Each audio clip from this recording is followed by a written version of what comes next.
की ही शासनाची योजना आपल्या देवगड तालुक्यामध्ये याची 100% अंमलबजावणी व्हावी हा माझा हेतू आहे। आणि त्या दृष्टिकोनातून जो काही फायनल जी यादी येईल, जी काय फायनल यादी लोक निश्चित करतील, त्याच्यामध्ये जे 1 क्रमांकाचं जे गाव असेल ज्यांनी सर्वात जास्त फॉर्म भरले असतील आणि सबमिट करतील, त्या पहिल्या क्रमांकाच्या गावाला मी माझ्या वतीने 25 लाखाची विकास निधी देईन।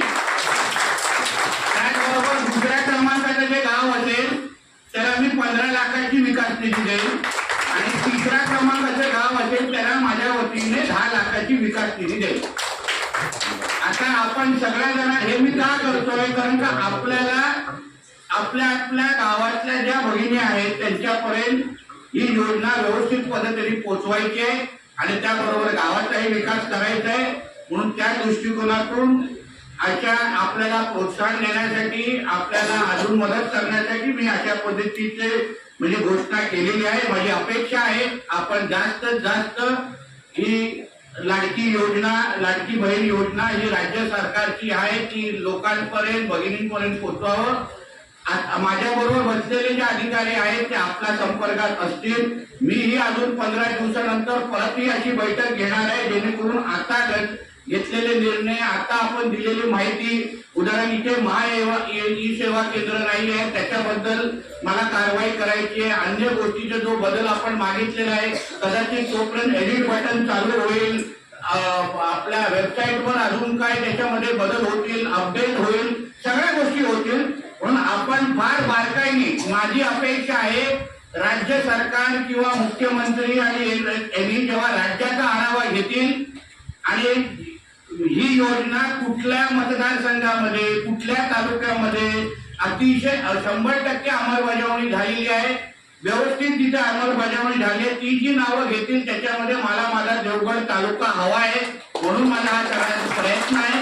म्हणून आपण सरपंच म्हणून, प्रतिनिधी म्हणून, राजकीय कार्यकर्ते म्हणून इथे जे सरपंच आले नसतील, आपले सहकारी आहेत त्यांच्यापर्यंत ही माझी माहिती पोहोचवा आणि ही योजना आपल्या देवगड तालुक्यातल्या सगळ्या भगिनींपर्यंत पोहोचली पाहिजे। त्या दृष्टिकोनातून आपण काम करा।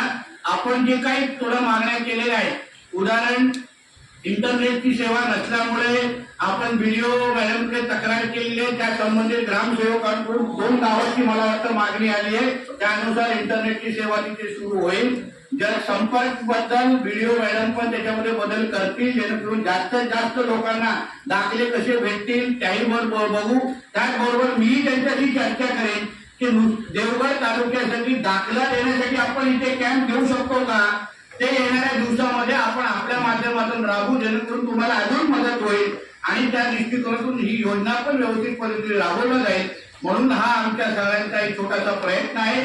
माझी अपेक्षा आहे की ही योजना जी राज्य सरकारच्या माध्यमातून कानाकोपऱ्यात आपल्याला पोहोचवायची आहे, त्यामध्ये आपल्या सगळ्यांचं सहकार्य आणि मदत आणि आपण आपल्याही गावामध्ये जेव्हा तुम्ही सरपंच म्हणून, लोकप्रतिनिधी म्हणून काम कराल तुम्हालाही अभिमान वाटेल की मी माझ्या गावातल्या एवढ्या माता भगिनींना, एवढ्या संख्येने माता भगिनींना मदत मिळवून दिलेली आहे। हे अभिमान मानण्यासारखी गोष्ट आहे।